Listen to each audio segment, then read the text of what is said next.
میرے نبی پاک صلی اللہ تعالیٰ علیہ وآلہ وسلم ارشاد فرماتے ہیں، رب جب کسی قوم سے محبت کرتا ہے تو انہیں آزمائش میں مبتلا کر دیتا ہے۔ پھر فرمایا اگر وہ اس پر صبر کریں، اللہ کی قضا پہ راضی رہیں تو پھر اللہ بھی ان سے راضی ہو جاتا ہے، اور اگر وہ ناراضگی کا اظہار کریں کہ یہ مصیبت کیوں آئی تو پھر اللہ بھی ناراض ہو جاتا ہے۔ اللہ تبارک و تعالیٰ ضرور آزمائے گا، خیر کے ساتھ بھی اور پریشانی کے ساتھ بھی۔ انسان پریشان اس وقت ہوتا ہے کہ جب وہ محنت کرتا ہے تو وہ کہتا ہے نتیجہ میری مرضی کا آنا چاہیے، یہ اس کا سب سے بڑا نقصان ہے۔ آپ رزلٹ کبھی اپنی مرضی کا نہ مانگیں، یہ دعویٰ ہی ٹھیک نہیں۔ بہت سارے لوگوں کو جانتا ہوں جو کہتے ہیں میں بندہ بھی ٹھیک ہوں بھی دیانتدار، محنت بھی بڑی کرتا ہوں، توجہ بھی میری پوری ہے، پر پھر بھی معاملہ صحیح کیوں نہیں ہوتے؟ تو میں کہتا ہوں پہلی باتیں ساری ٹھیک تھیں، آخری والی غلط ہے۔ اس لیے کہ محنت آپ کریں ساری، پر بندے نے رہنا تو بندہ ہی ہے نا۔ ساری محنت کر کے آپ کبھی اس نقطے کو سمجھ جائیں نا کہ 950 سال نبیوں نے تبلیغ کی، ہزار سال انبیاء نے تبلیغ کی، انبیاء نے، رب کے تربیت یافتہ لوگوں نے تبلیغ کی، 2 لوگوں نے کلمہ پڑھا، 4 لوگوں نے کلمہ پڑھا، لیکن میں آپ کو دیانتداری سے بتاتا ہوں کہ وہ کامیاب ہو کے گئے دنیا سے۔ انبیاء کامیاب ہوئے، کیوں؟ اس لیے کہ رب نے انہیں کہا تھا جا کے پیغام دینا ہے، یہ نہیں کہا تھا کہ بندوں کا بدلنا بھی ضروری ہے۔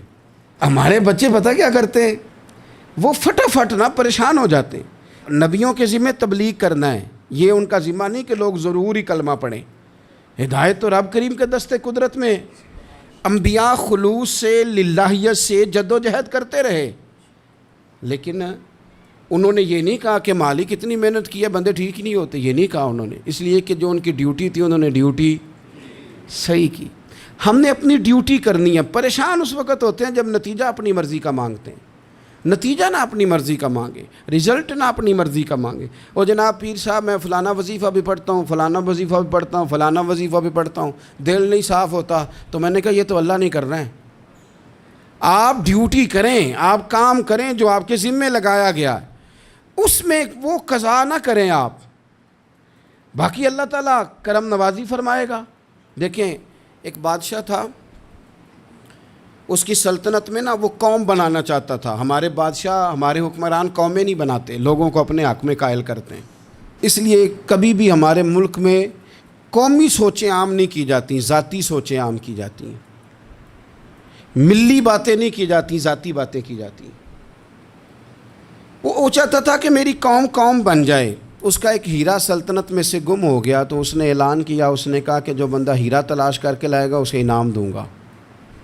ساری قوم نکل کھڑی ہوئی ہیرا تلاش کرنے پر، ادھر بھی لوگ گئے، ادھر بھی لوگ گئے، خشکیوں میں، دریاؤں میں، جہاں جہاں جس کی پہنچ تھی، جنگلوں میں، وادیوں میں، گھروں میں، بستیوں میں لوگوں نے ڈھونڈا۔ ساری قوم ایک ہیرا تلاش کر رہی ہے۔ بالآخر سب لوگ جمع ہو گئے ایک میدان میں۔ ایک بندہ اوپر چڑھا بادشاہ کے پاس، وہ اونچی جگہ پہ کھڑا تھا، اس نے کہا جناب یہ ہیرا مل گیا ہے۔ اب جب ایک کو ہیرا مل گیا تو باقیوں کے چہرے اتر گئے کہ یہ کامیاب ہوا، ہم ناکام ہوئے۔ بادشاہ چونکہ ان کی تربیت کے لیے یہ کام کر رہا تھا، اس نے کہا تمہارا کیا خیال ہے کہ اس ہیرے کے بغیر میرا گزارا نہیں تھا؟ کہ تمہارا کیا خیال ہے کہ ہیرا میری سلطنت سے نکل گیا تو مجھے زوال آ جائے گا؟ اس نے کہا یہ تو ایک ہیرا ہے۔ اٹھا کے پھینکا، دیوار کے ساتھ لگا، ہیرا ٹوٹ گیا۔ اس نے لوگوں سے کہا تمہارے چہرے اترے ہوئے ہیں، میں تمہیں ایک بات سمجھانا چاہتا ہوں، ہیرا ایک ہی تھا، ایک ہی بندے کو ملنا تھا۔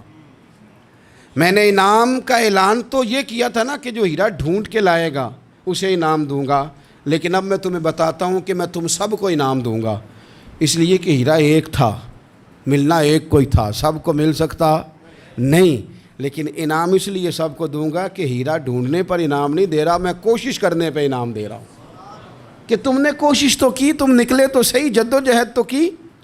کچھ لوگ کہتے ہیں کہ ہمیں ہیرا مل بھی جائے، اور خدا کے بندے ہیرا ایک ہے، ہیرا ملنا کمال نہیں، محنت کرنا کمال ہے۔ چیف آف آرمی سٹاف 2 نہیں ہو سکتے، ایک ہی ہوگا، لیکن اب کو بندہ کہ میں نے پڑھنا ہی نہیں، بھرتی نہیں ہونا، فوج میں جانا ہی نہیں، تو یہ بات اس کی غلط ہے۔ اس لیے کہ سیٹ ایک ہے، بیٹھنا ایک بندے نہیں ہے۔ تو نے محنت کی کہ نہیں کی، جدوجہد کی کہ نہیں؟ اصل کام یہ ہے کہ ہم نا تیار نہیں ہوتے۔ اللہ فرماتے ہیں میں نے آزمانا ہے، میں نے آزمانا ہے، تم نے سفر جاری رکھنا ہے، لیکن یہ ضرور یاد رکھنا کہ وَإِلَيْنَا تُرْجَعُونَ، لوٹ کے تمہیں میرے پاس ہی آنا ہے۔